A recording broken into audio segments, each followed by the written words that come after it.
If you want to know why you dey feel the way they feel inside your mind, inside your brain, and generally why things dey the way they around you, Mind Clinic na the radio program we go teach you how to deal with all different types of stress and other things wey person dey go through. On top Mind Clinic, you fit talk about mind matter wey concern you directly or the one wey no even concern you directly. Past 8 o'clock.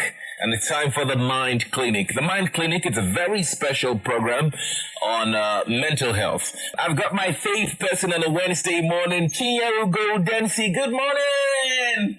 Morning, Victor. Good morning, listeners. I like your excitement this morning, Victor. Yes, we need to be excited, and I want you to get to the listener as well. There are a lot of problems in the world. Number one on the list will be COVID-19. Right? How are you coping, dude? How are you coping? It's been okay, right? I've been doing all right. I have family around. I'm trying to reach out to friends. One good thing I've done is stay away from excessive media consumption, and it has helped me. Yes, great. All right, so this morning, without much ado, we're getting straight to the conversation, and we're talking about homeschooling. It's the new norm, like it or not. Homeschooling. I have a colleague, his name is Ikechukwu. He was at home for about 5 weeks. And he got back with, he said he was learning at home. Good thing for him. But let's not talk about my colleague down. Let's talk with the guest on the show this morning. We're trying to get across to him again. He was with us. We'll try to get across to our guest this morning. Victor Okomayi is our guest on the show this morning. Apparently, he's a teacher. And he has done very well for himself. Great stuff. He has a master's degree in pedagogy, which is about teaching. Basically, I'm hoping he's able to join us. Hello, Victor. Good morning. Morning. All right, great. Well, with Victor on the line right now. And like I said, Victor has a degree in fine arts. That's his first degree. He has a master's degree in art pedagogy. And he is a recording and performing artist. He draws, he paints, he's a graphic artist. He's into photography and graffiti. He's a video editor as well. And he's human. And that's the most important of all of them. All right, Victor. Good morning. Good morning to you, Victor. Yes. How have you been surviving the whole COVID-19? Taking our normal life away from us, it's been really tough. Yes. But we thank God, as humans, we always have to adapt. Yes. So we've been trying our best to survive it. And you're a teacher, a professional teacher. That is it something that you love? Is it very interesting being a teacher? I think teaching is one of the best things that's happened to me. Because as a teacher, you learn every day. Yes. As a teacher, you get to know things you never imagined you will know. It takes you back to your childhood and brings you back and take you to the future. There's so many things in teaching. So it's something I cannot say I don't love. I love teaching. All right, great then. So today we're talking about homeschooling. Before now, we'll teach in the classrooms. We'll have students from primary school, secondary, university in classrooms or lecture halls, and we teach them from there, from the premises of the school or the university as the case may be. But right now, there is a new norm, which is homeschooling. You can't keep the kids at home for over a month and not engage them in some form of academic activity. All right. So homeschooling is usually not the norm, but the COVID-19 pandemic has made us transition to it and has forced us to all be teachers. Both parents, uncles, aunts, everyone were trying to teach the children. But I have a problem. There's some people who will not teach the right things. When I say the right things, mathematics, you don't even know how to break down the formula and all those things to the children. It's good you're making an attempt, but if you're not sure, please don't go ahead. Right? If you're unsure, please do not go ahead to give the children a wrong information, because misinformation creates a strong perception where you're trying to teach that child the correct thing. He says, no, my dad said You understand? We love our parents and it goes on and on, So schools right now are beginning to employ online studies, and it can be difficult to manage sometimes, especially if the kids are below 10 and you have to keep them focused on the computer to have them listen to their teacher. You're a teacher. What approach can parents take to keep their children concentrated on schoolwork? Oh, okay. It's kind of difficult for parents, yes. But me, I will suggest the best approach is supervision. Okay. Like if parents can supervise their children while they are in this online lesson or with their computer. For example, get a seat close to your child so you can monitor what that child is doing. Because most times you see children with their computer, they are logged in, even logged into the class, but they open another tab to do something. Even the teacher will still see the child in the class, but the child is away. You understand? Yes. So if parents can monitor, even if they don't sit with the children throughout the class, they can just sit for a while, like come, go back and do whatever stuff they're doing, come back to check on them. I think supervising them like that is a very good approach to keep them concentrated. Do you also think that the teachers should deploy other methods of teaching, not the conventional way we teach our children, especially at this time that we're teaching them online, knowing that it's data consuming? So you need to keep the classes short, but looking for other ways that the kids can assimilate. I dare say that we look at perhaps using videos to teach them, infographics and all those things with a lot of pictures. And that's why you're having this conversation with us. You understand what I mean? Children learn faster with what they see sometimes, so when you use some of those pictures, you use some of these pictures to teach them at this time, considering that from home they are using data and all of that. Do you agree that we should keep the lectures perhaps or the teachings short and then use some alternative ways of making the children assimilate faster? Yes, I agree.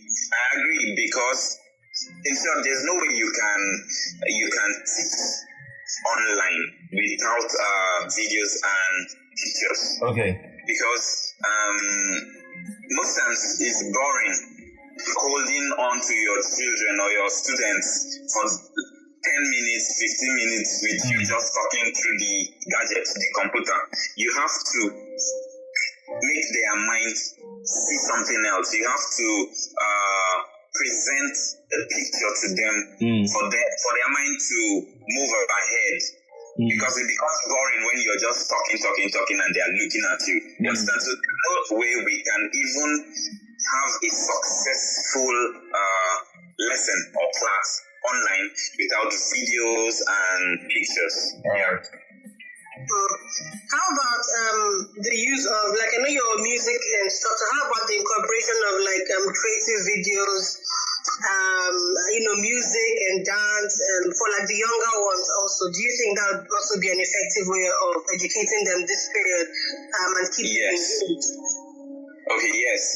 But what I will say concerning that is, there are different year groups. Yeah. There are some things you give to children that you think you are trying to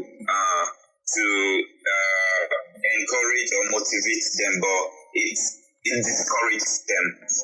Like if you're dealing with let's say from age 11 to 17, I think most of them, when they see stuff like that, they feel like we're not a kid. It triggers them off your class, like the interest drops. You understand? Yeah. But for the lower age group, you can do that. Okay. So, what do you think is the best way to educate children at home? Okay. I will say online. Online, because I've tried it, and when talking about online online lessons, there are different platforms. So I think different platforms with different advantages and disadvantages. For example, if I am using a Zoom meeting app for my classes right now, yes, there are different things that can cause problem in my class, like network issues, and sometimes there is less you can talk about in Zoom meeting because already your class is time.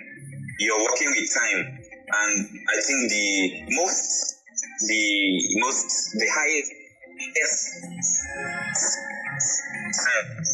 So there, and it's supposed to be an interactive class, right? Yeah. So there are so much you cannot say because you allow the kids to ask questions, share their own opinions, and so much more. You understand? Yes. So those are some of the things that cause disadvantage or that are not advantage.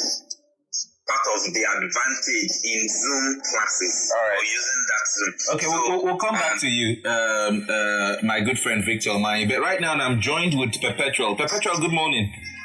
Good morning, people. Good morning. Just pick up a bit, Perpetual. Yeah, good morning. You're live on air. Did you just wake up?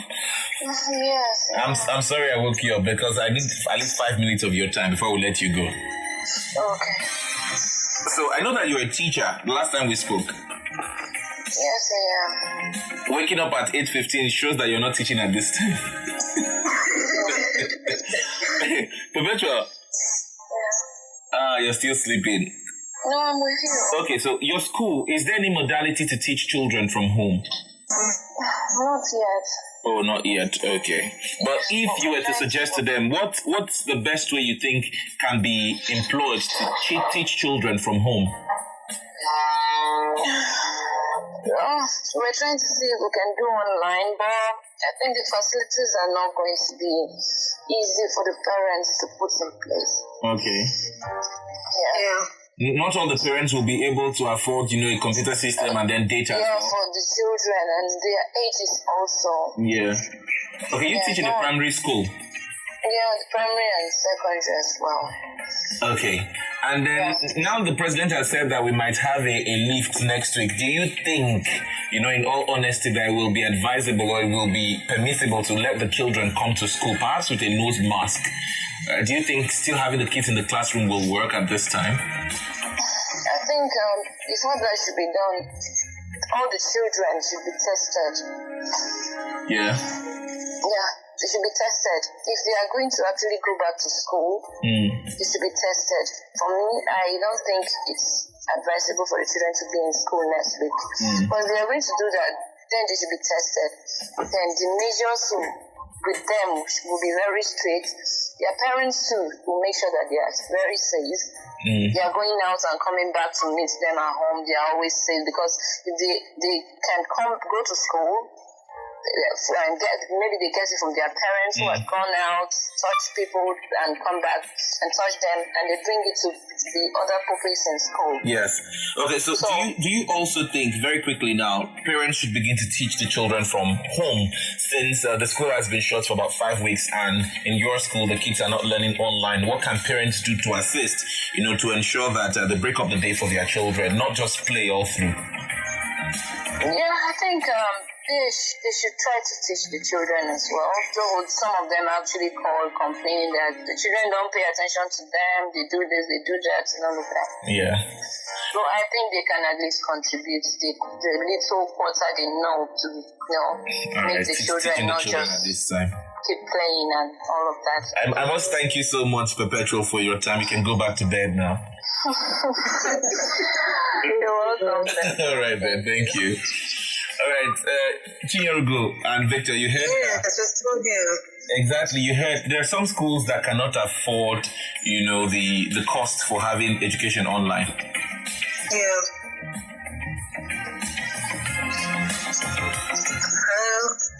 Victor, are you here? Yes, I'm with you. Yes, there are some schools that cannot afford, to teach the children at this time from home, which means that there are schools where the kids have been home for about 5 weeks with no form of training, formal or informal, and it's not so good. All right, so what can parents do to break up the day for their children, Victor? Okay, I think even though I'm not in a full position to tell parents how to manage their life, if I should suggest, I will say they should draw a timetable. Like for us, we give parents timetable for our classes, right? So and it's prior to the time or the day they are going to be having those classes, so they can use that to draw a timetable so they can separate their own activities from their children's activities so it won't clash. Okay. That works. Yeah. Let's throw the phone lines open now and see if we can get engagements from parents and families in the FCT and beyond who are listening at this time. We'd like to find out from you how you are coping at this time. Homeschooling, do you have an experience with teaching the children at home? We'd like to find out from you. Are the children learning directly from their school from home? Do you have children in government schools? Are they sending assignments to the children at this time, or they're just at home and no form of learning at all in these 5 weeks that they have been at home? Please call us up and share an experience with us. You can also send us a message on WhatsApp. If you are a parent and you have children at home, how have you been engaging with the children? What's their daily activity like on a daily basis? When they wake up in the morning, what do they do? Do they have time to learn, or it's just play and cartoon all through? Please call us up. We'd like to hear from you. Hello, good morning. Yeah, good morning, sir. Good morning, my good friend. What's your name? My name is Tijani Abdulmamin. How are you doing today? I'm very well, Tijani. Where are you calling from? I'm calling from Abuja. In fact, you are doing a very nice job, very beautiful work. May God continue to bless you people and thank you to effort. Amen. Thank you so much, Tijani, and thanks to Neem Foundation. Go ahead. Thank you. It's indeed not easy actually, because keeping these children at home, honestly speaking, is indeed difficult. At times when you want to even ask them to go and bring some of their books to even start learning how to read it, because these are people that are in just primary 2, 3, and the rest, some are even nursery 1. So by the time you want to ask them, go and bring your book. Hello. Are you with me? Yes, go ahead, my friend. Okay. By the time you ask them, go and bring your book, I don't read, so that you'll be guiding them through their mind is always at the cartoon. As it is like this now, just thank God there is no light now. And I ask them to bring their books now to come and start reading, so that I will now be guiding them. That is where I have a little bit sucker and free. But if not, once there is light now, they will say, please put the cartoon for us, want to watch cartoon. It's not easy, it's very difficult. We'll just pray this pandemic will leave us on time so that these children can resume back to school. It's very, very important, honestly speaking. But keeping them at home like this long is not easy. All right, Tijani. God bless you. Yes, sir. Thank you so much for this feedback. We really appreciate it. And please, we're calling on parents in the FCT. If you're listening right now, please pick up a phone at least for 1 minute and share an experience with us, your lockdown experience with the children. We understand that the children are at home. How have they been schooling? Homeschooling is the new norm. Have you been able to assist the children with schoolwork at home? I have a message on WhatsApp. It's from Teresa. She's in Lugbe. She says she has 5 children and trying to teach all 5 of them at the same time is not easy for her. Wow. All right. Thank you for that message, Teresa. We also have a message here from, no name to this message, but you say you are in Utako at the moment. You can't wait for the school to resume, and the children have not been learning from home. What are you doing? You should try as much as possible to teach them anything at all. Just teach them something. They should learn something at home. It's not so good keeping the kids at home 5 weeks without learning anything at all. All right, just try to engage with the children. If you're a teacher too and you're listening, please do call us up and make a contribution to the discussion we're having here at the moment. It's Rhythm 94.7 Abuja. The Mind Clinic, it's brought to you by Neem Foundation. I've been speaking with Victor Okomayi. He's a teacher. And I have Chinyerugo Udensi, my co-host on the show. Hello, good morning. Hello, good morning. Good morning, ma'am. Please tell us your name. I'm Aisha, Mrs. Aisha, actually. All right, Mrs. Aisha, please share your experience with us. Okay, also happen to be a teacher and I'm also a parent to 5 children. Great. So the stay-at-home experience has not been easy, or at least Nigerians have the upper hand because I've been able to put them through so many things. Yes. Since I now have the time. Yes. So it's advisable. I know parents will find it more difficult, but at least it's a time to bond with your children. So I think they should really take effective use of the time. Is the father helping as well? My husband is actually busy during this period. Okay. So in fact, I think he lacks the patience to guide them through. So I wouldn't even advise him. Exactly, it's another point there. Thank you so much for the great work that you're doing, Mrs. Aisha. Thank you, we appreciate you. All right, thank you. Thank you for calling. All right, we would still like to hear from you, our very estimable listener. I would like for you to pick up a phone, call us up if you are a teacher and you are a parent as well. How are you coping at this time? We'd like to find out from you. So we give you solutions. We prefer solutions as to how you can handle the children from home at this time that we're battling a global pandemic. And then, are we making efforts to talk to the children? Are we engaging with the children? Can we tell them the reason why they're at home? So that the children too will understand. Then let's get back to you, Chinyerugo. You're a clinical psychologist. Sometimes mothers are more patient with the children, especially when it comes to teaching or whatever it is. But sometimes a lot of parents, fathers, male figures, we are impatient sometimes, especially when maybe we're trying to teach a particular thing like 4 times and the child is not getting it at all. We get a bit agitated, So what can fathers do to support the mothers in teaching, especially at this time? I think firstly, I'm even going to say that the whole patience when it comes to teaching is beyond gender, because even you have male teachers doing an excellent job.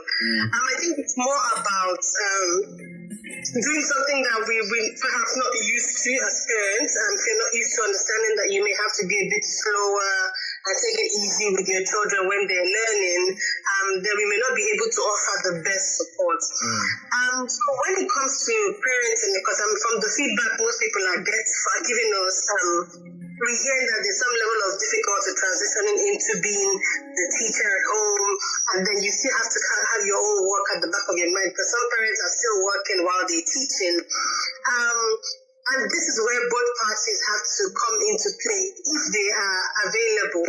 Some people are single parents in the household, and then some people, their partners are still going to work, and then some people have their partners available with them in the house. So if you're together with your partner, mom or dad, I think it's where both parties come together to play on each other's strengths. So if dad is good with reading, dad should focus on helping the children read. If mom is good with math, for example, mom can do that. So, and then if dad is good with ensuring that everybody sits together in one place, dad can ensure that happens so that mom is able to do what she needs to do. So both parties need to come together and help each other with whatever it is they can do. The fact that maybe mom is sitting down in one place and working may even motivate the children to do the same thing.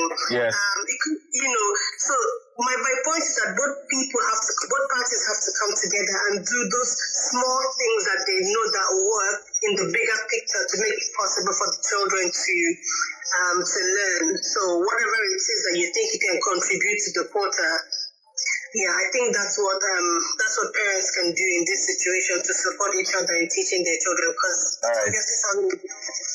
Okay, so we have a report here, and I want you to react to this very quickly. You're a clinical psychologist. So we have a message here, no name, no location, but it's a report. It says, the truth is, homeschooling is hard. And parenting is hard. Marriage is also hard. Life is hard as well. That what would you do in a situation where the parents are fighting in front of the children at this time? Yeah, I think that's quite an unfortunate thing, but it does happen, and the children are the ones that, at the end of the day, they suffer the consequences of violence in the home. That's what it is. It is violence in the home.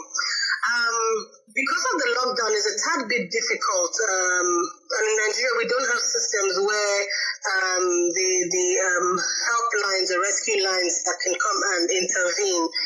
But I think in this situation, if you know of a family where there's violence, when there's violence, if you're an adult, I think it's perhaps you should reach out, because the children may not have access to like a phone, may not have access to a teacher, somebody to call. And if you do hear some form of violence going on around you, I think you should take the responsibility of going to go and intervene. I know this is a bit dicey because of the need to socially distance yourself as a result of the pandemic. But as much as we can, maybe you can stay 6 feet away and say, what's going on? You want to also make sure that the children are safe and find out what's going on. Because if we don't help them, the children in this situation might be helpless because they have nowhere to go to, they have no school to go to, they have no friends to go to. They may not have access to a phone to call anybody. And even if they have a phone, they may not even know who to call. So as an adult, if you hear these things going on around you, please try and intervene. All right. The children. All right, Victor, before we let you go, Victor, what can parents do, right, as self-care tips, especially at this time of the pandemic? What can parents do? Self-care tips for parents and caregivers during this transition. Okay, I will suggest. Victor, are you there? Find, read, create. Hello? Yes, say from the beginning. We lost you for a bit. Okay. I said I will suggest you exercise to keep fit and keep the brain active. Okay. Read. Create something new with your kids. It could be craft, cooking, etc. Wash your hands regularly and sanitize and stay safe. But what do you think about board games, though? Like Ludo games and some of those games you could play with the kids? That's experience. Yeah. I think that is a good one also. Okay. Yeah. All right, then.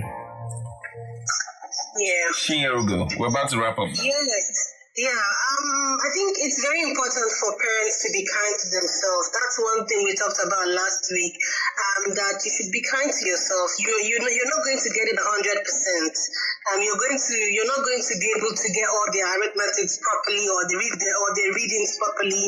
Just be kind to yourself, but then you have to be very intentional about taking the time out to work with them, to sit down, to connect with them, even beyond teaching them about school. Perhaps this is an opportunity to even get to know or learn about your child properly. And make it fun. And then you as a parent, take some time out, even if it's 5 minutes, to just do your own thing. Take some time out. Scheduling is very important for you. Have a schedule. That helps you have a structure for the children and for yourself, so that you know where to fit in and know where to help them best. And at the end of the day, we are not superhumans. Get as much help as you need if you have your partner there with you. And if you don't have a partner around with you, I think trying out the other tips that we talked about earlier will go a long way. And there's free mental health support out there for you. You can reach out to us and we'll be more than happy to support you. If you're going through an abuse in your house, and if you hear that there's abuse somewhere else, somewhere in your neighborhood or around you, please reach out to us and we'll be in a position to support as much as we can to make sure that everybody stays mentally healthy this period. Well, I must thank you so much, Chinyarugo Densi, clinical psychologist, for very fantastic advice you put out there. And then again, I must thank our guest on the show, Victor Okomai, teacher, a professional teacher. He has a master's degree in teaching, so hey. Thank you so much, Victor. Thank you very much, Victor. It was great to have you here. Very great to have you on the show this morning. Thank you. All right, we care so much about you, and this is the Mind Clinic. It's proudly brought to you by Neem Foundation. My name is Victor Peppel. Thank you for listening. Good morning.